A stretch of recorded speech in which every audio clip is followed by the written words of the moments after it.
Bombs away.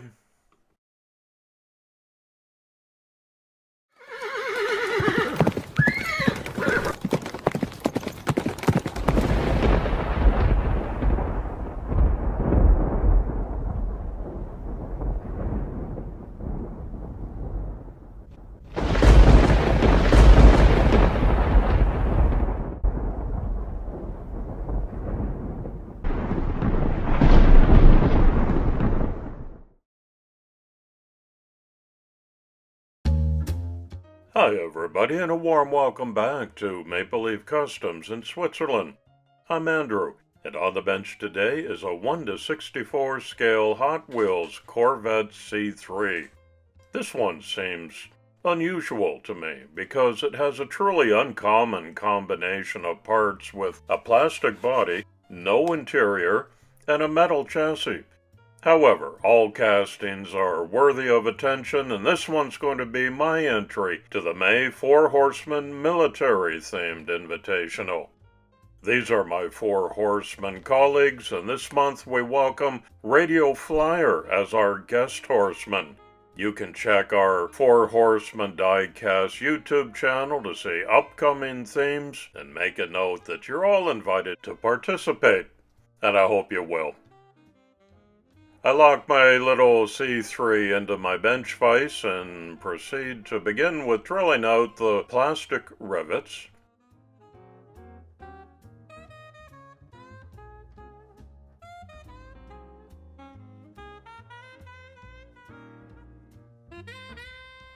This is what my disassembly reveals. As noted earlier, it's a plastic body, which I think is strange. I don't know if that was common for this particular run or era of Hot Wheels production. It's a dark glass which blacks out the non-existent interior, but a nicely detailed metal base. And a set of staggered but plastic wheels.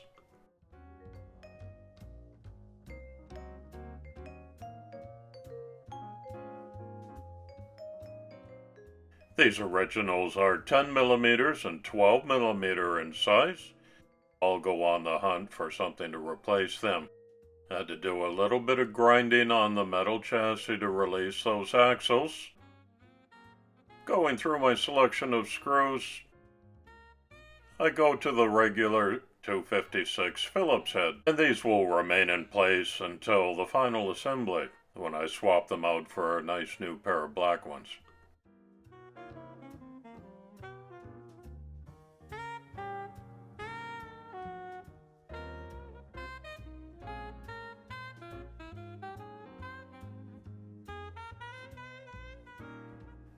An all-plastic body is never going to endure my paint stripper, and it doesn't have to.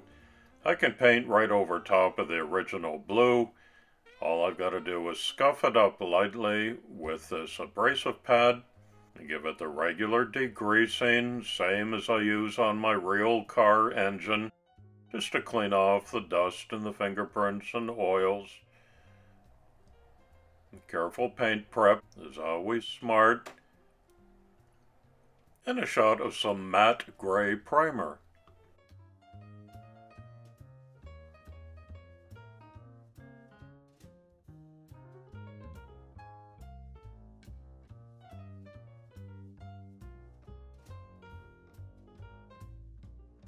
Lots of fun stuff coming up on Maple Leaf Customs, including some old classic castings, as well as brand new releases like this C8 Corvette. And I want to remind everyone there's a special tribute build to our departed friend Opa, hosted by the Diecast International Builders on June 20th, followed by my annual Canada Day Invitational on July 1st. Mark them all down on your calendar, if you will.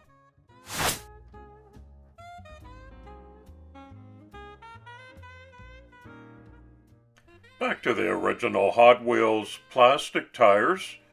It's out with the old and in with the new. This is a striking set of Samed wheels, nice chrome rims, also staggered as the originals were. I'll just do a quick check for clearance. The wheel wells are good, they're not fastened in yet, so a little bit of floating there.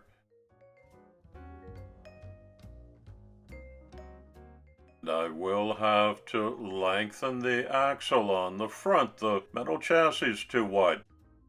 So I cut the original Samed axles. I'll discard those. Take a regular paper clip, cut a straight piece, remove the clip, and that's my axle tube. Lightweight, just as good as anything else. A little bit of super glue to hold it down. I like to use a common household straight pin as an axle.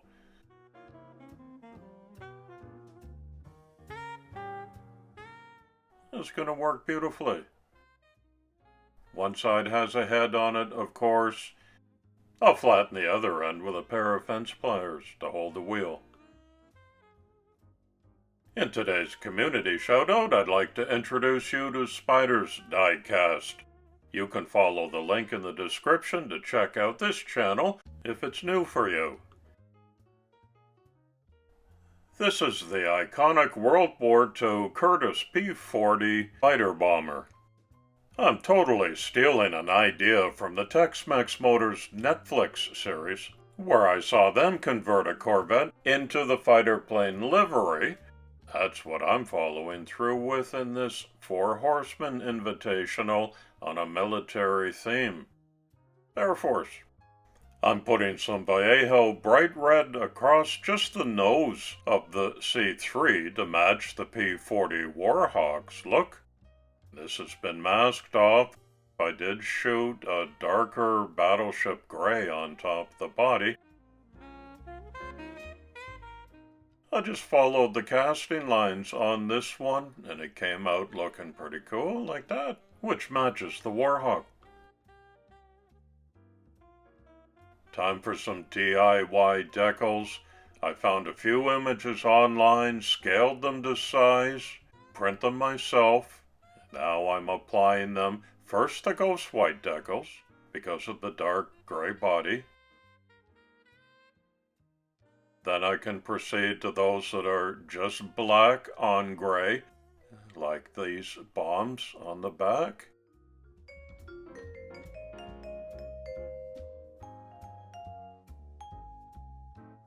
And the Chevy bow tie. On the top, I thought that was an opportunity to give a military-looking stenciled build number. This is Maple Leaf Customs build number 376.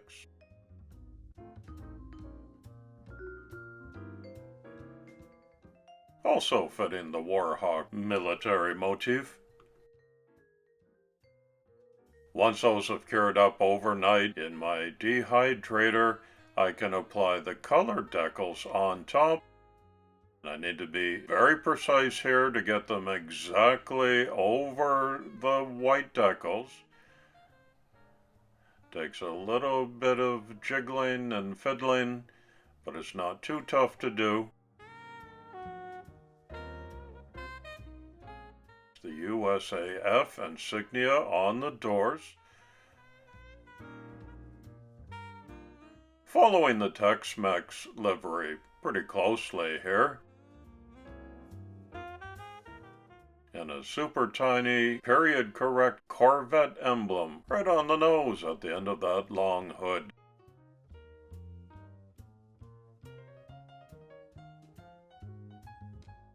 There's a license plate flanked by the highlighted taillights.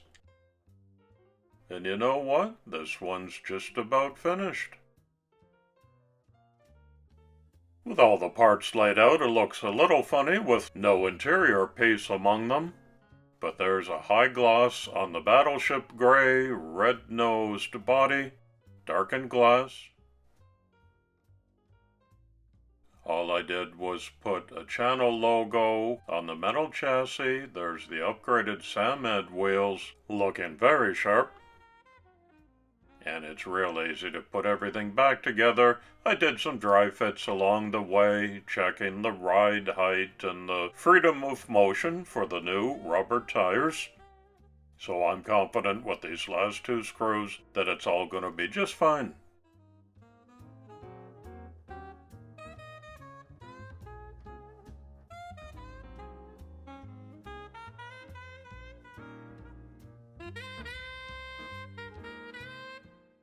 One final tech inspection, and everything checks out. Let's have a closer look. The darkened glass certainly hides the absence of an interior. I like this P-40 look on the Corvette especially. Already looks like a fighter jet, as much as a car can. The new wheels are perfect.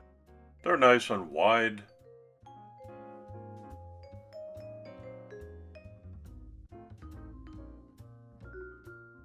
I think it has a military look and feel to it, don't you?